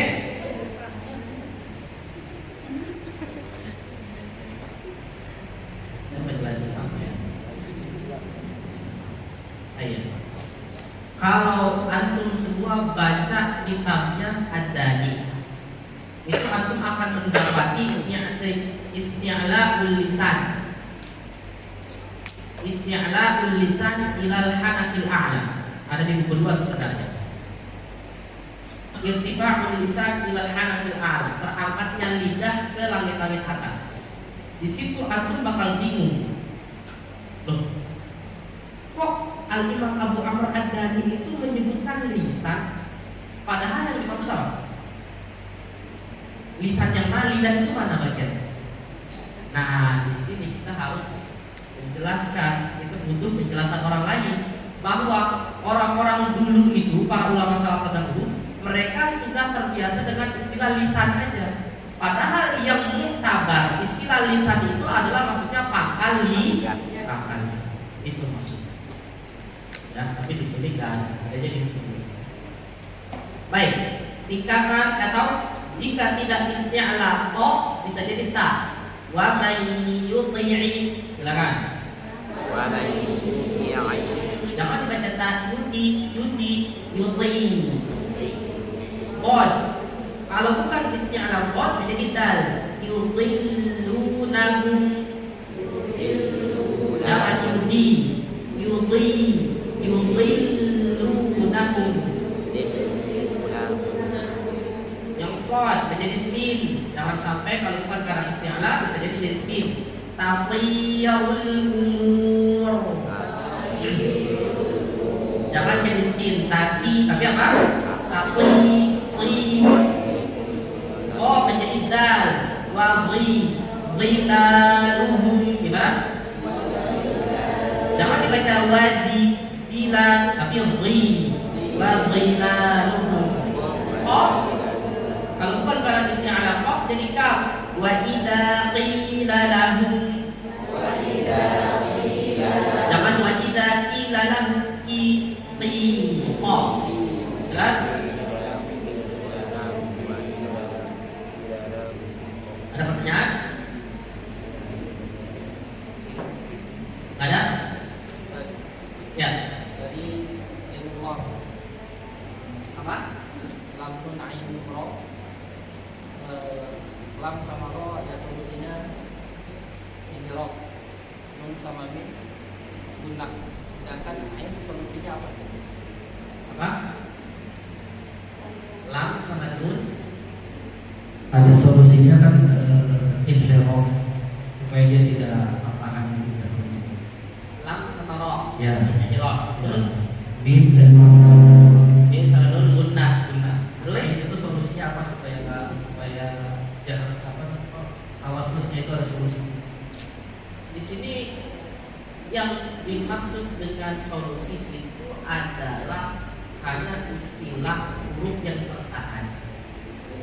Jadi tidak ada bahasa itu. Kesimpulan itu kurang tepat. Jadi yang dimaksud ada solusi adalah ini kembali kepada lisan orang-orang Arab, bahwa ketika suara tertahan dan nafas di situ akan terasa berat. Makanya qalqalah sebagai solusi dari huruf yang terangkat. Adapun yang harus disebutkan itu tidak ada bahasa. Maka semua dianggap huruf yang ringan untuk diucapkan karena dia semuanya mengalir. Oke?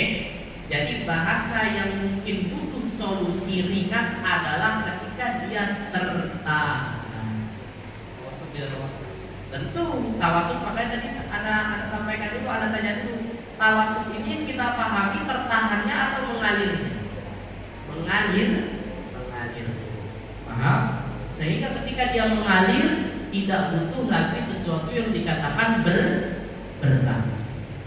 Beratnya paling tadi ketika kita menjaga dari aliran itu jangan sampai terlalu lepas seperti alirannya roh. Contoh apa? Sin berbeda dengan aliran ain. As sempurna. Sedangkan ain nggak boleh dibaca ya kan? Maka lihat coba huruf ain sedikit aja. Nggak boleh. Il ardi wala ar-rahmanir rahim. Ada alirannya tapi sedikit. Dan itu sudah dianggap lebih ringan, tidak punya solusi lagi. Berbeda halnya ketika dia sudah dan oke? Bagus. Karena dia gelisah bertanya seperti ini. Oke Ustaz? Baik, lanjut istifal. Istifal itu pokoknya kebalikan dari isti'la. Apa itu istifal kebalikan dari isti'la? Istifal adalah berarti tidak terangkat pangkal lidah dan juga suara. Udah gitu aja simple. Nah, saya sampaikan ke antum semua. Usahakan ketika mengucapkan huruf-huruf istifal itu lidahnya berada di bawah. Oke? Nah di sini kenapa? Inkhifadu al-lisan ila qa'il fam, turunnya lidah ke dasar mulut. Maka di sini definisinya atau di sini berdasarkan arahan dulu ketika ada talaqi itu awal-awal sekolah itu di taksin itu, ketika membaca huruf sin misalkan sa, kan itu tipis kan istifal kan, maka lidah kita usahakan adanya di bawah, sa, di bawah, jangan naik, jangan tegak, itu bisa jadi berubah so misalkan. Oke? Jadi kalau kata Syekhana dulu iftah famaka wal lisanu fil asfal. Ketika mengucapkan harokat fathah, buka mulutmu dan lidah kita berada di bawah, di dasar mulut. Bisa? Coba. Sa. Buka mulutnya, buka aja yang lebar. Sa. Dan lidahnya ada di bawah. Sa. Itu caranya. Itu supaya hurufnya tipis, istifal. Sekarang begini, ada mau tanya ke aku. Suara tinggi bedakah dengan suara naik? Di sini kan tadi kan dari bahasa terjemahannya, dari penjelasannya adalah terangkatnya pangkal lidah dan terangkatnya suara gitu kan. Suara terangkat maksudnya apa? Garis miring menebal. Itu. Soalnya kalau kita pahami suara terangkat berarti suara tinggi kan. Orang suara tinggi akan menebal atau bisa tetap tipis? Nah, kan ada suara orang tinggi nih, misalkan, tapi tetap tipis. Nah, karena dia menipiskan. Tapi yang dimaksud terangkat di sini, ketika menebal. Jadi suara terangkat dalam huruf apa? Menebal. Oke, selesai istifal. Ya. Nah, hasil dari isti'la dengan istifal muncul istilah tafkhim dan tarqiq. Tapi ingat ya, dari huruf istifal itu ada huruf-huruf yang punya kondisi dibaca tebal. Yaitu apa? Alif, lam, sama ro. Ini alif, lam, sama ro semuanya huruf istifal, tapi dia bisa menjadi tebal. Terus gimana tuh? Namanya tafkhim. Namanya apa? Tafkhim. Apa bedanya tafkhim dengan isti'la? Apa bedanya? Tafkhim hasil istilah. Hah? Tafkhim hasil dari istilah. Tafkhim dari hasil. Betul. Ada lagi yang lain? Kalau isti'la belum tentu kalau isti'la, kalau tafkhim belum tentu isti'la. Kalau isti'la udah pasti tafkhim. Nyambung enggak? Kalau tafkhim sudah pasti isti'la, sedangkan isti'la balik. Kalau isti'la sudah pasti tafkhim, sedangkan tafkhim belum tentu isti'la. Ribet gak? Contohnya seperti alif, lam, sama ro. Ini kan punya kondisi dibaca tafkhim kan? Tapi huruf isti'la bukan. Terus gimana Ustaz? Nanya begitu gak? Harusnya mikirin. Terus dia gimana dong? Keluar dari jalur dong. Nah, maka yang Anda jawab ke antum, khusus kondisi ini yang dibaca tafkhim, maka dia konsepnya sama seperti sifat isti'la.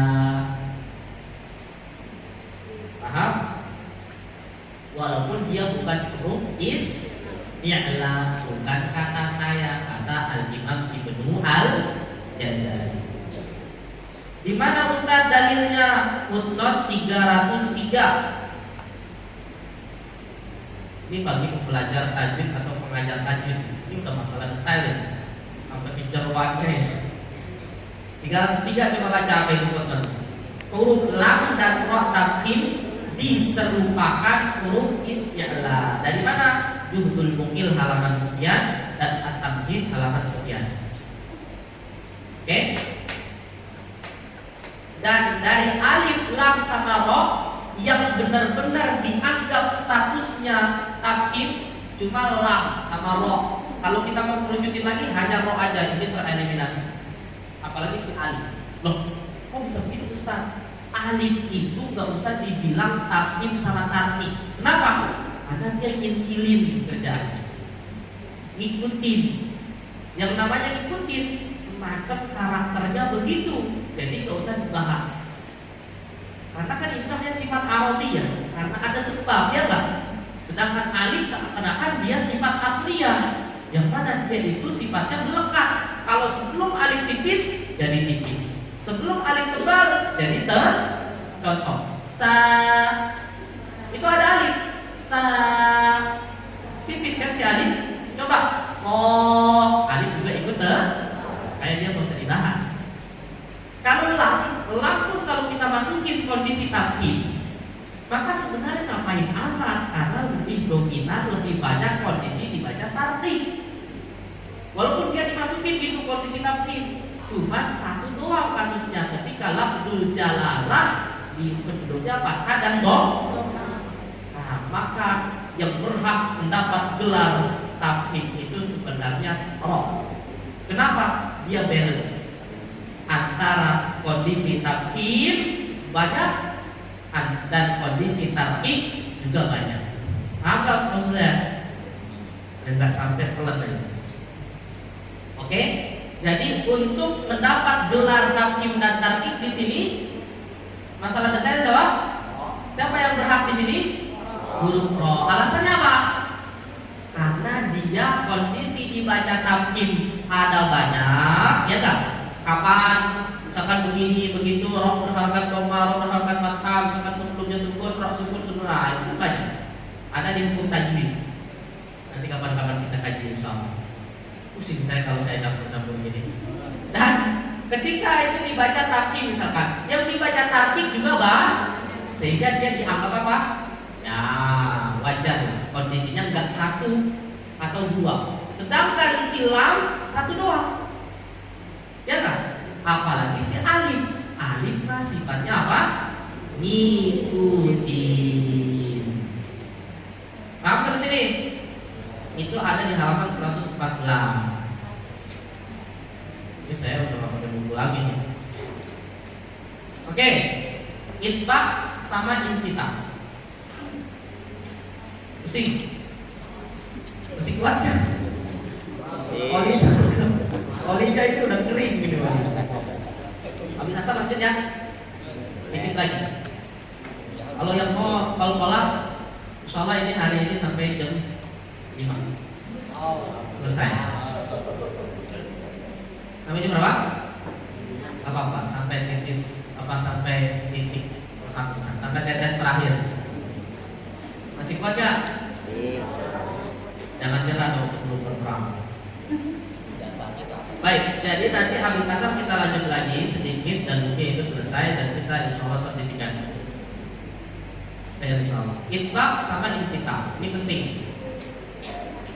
Saya sebenarnya nggak puas juga ini jelasnya kecepatan. Maaf ya. Kalau di pending pun nggak enak, ditahan-tahan dengan dikeluarin semua. Baik, itbaq. Itbaq ini sebenarnya pelengkap dari sifat lausan sebelumnya, isti'la sama istifham, atau dia buat pelengkap dari isti'la untuk itbaq doang. Nah, itbaq ini dia ini menjadikan hurufnya itu lebih kuat lagi, lebih tebal lagi.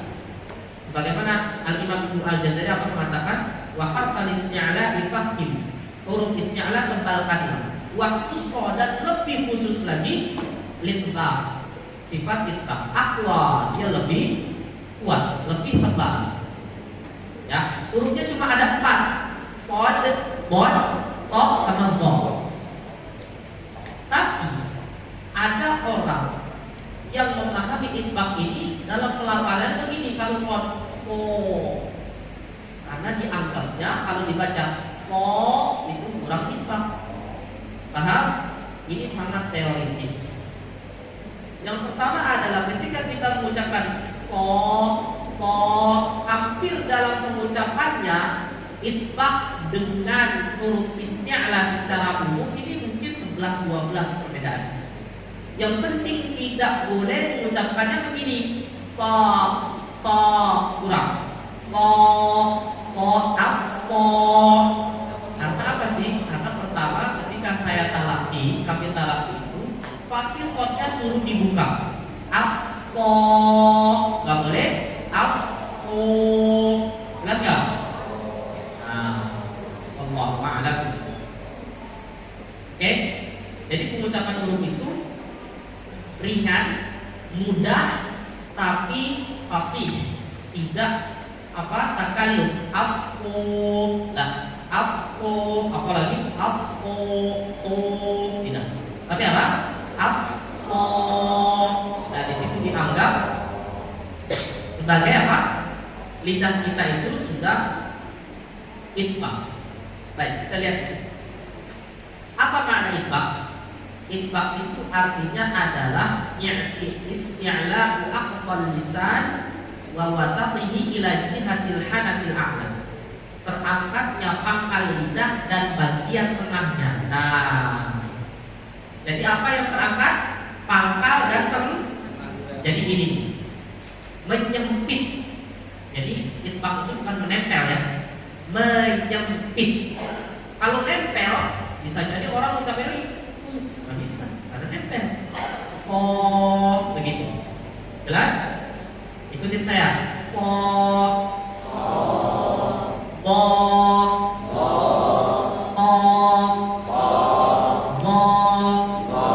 itu adalah huruf itbaq. Nah, jadi ketika dia bagian pangkal dan tengah menyempit ke langit-langit, maka nanti ketika shad ujung lidahnya gimana? Tetap berada di bawah, cuma nanti dia berbentuk cekungan. Ya, semua huruf yang ini semuanya dia lidahnya berbentuk cekungan. Nah, di sini sudah disampaikan oleh Al-Imam Sibawayh sebenarnya bahwa apa? Bahadihil arba'ah minas shad wa dhad wa dha laha mawdi'ani minal lisan. Itu mempunyai 2 tempat pada lidah. Nah, 2 tempat ini disyarah oleh Dr. Salim Faduri bahwa 2 tempat ini adalah apa? Pangkal lidah dan bagian tengah. Nah, ketika pangkal lidah dan bagian tengah terangkat, maka lidah kita tuh seperti berbentuk apa? Cekungan. Pokoknya ini dibaca nih, fakta seputar huruf itbaq. Ini penting. Ya. Ini. Baik, insyaallah. Ada yang mau bertanya nggak? Hah? 30 menit lagi, 20 menit kita habis. Perbedaan antara sifat isti'la dengan itbaq. Isti'la terangkatnya pangkal lidah ke langit-langit atas dan tidak harus ilsaq. Jadi begini, kalau isti'la berarti pangkal lidahnya aja yang terangkat dan suara, tetapi dia lidahnya nggak menyempit. Kalau menyempit nggak boleh, itu berlebihan. Contoh misalkan ko nggak boleh, ko nggak boleh, nggak boleh, jadi dibuka, ya, karena tidak ada penyempitan lidah. Pokoknya begini, kalau suara itbaq itu semakin bulat, semakin tebal, dan gitu aja. Ada itbaq, dia terjadi ilsaq, penyempitan tengah lidah dengan langit-langit A. Dengan kata lain, sifat isti'la itu belum tentu itbaq, dan itbaq itu sudah pasti isti'la. Jelas? Nah, tuh di situ ada yang perlu diperhatikan. Kesalahan yang sering terjadi melafalkan huruf itbaq dengan takalluf berlebihan. Seperti bacaan menekan di belakang pangkalida atau menunjukkan dua bibir. Nggak boleh dibaca yas-soderi, yas-soderi was-sola, yas-soderi was-sowa, yas-soderi was-sola. Gimana? Bisabari wassola Al-Tahhira baiti, Al-Tahhira baitiya lit-taifin.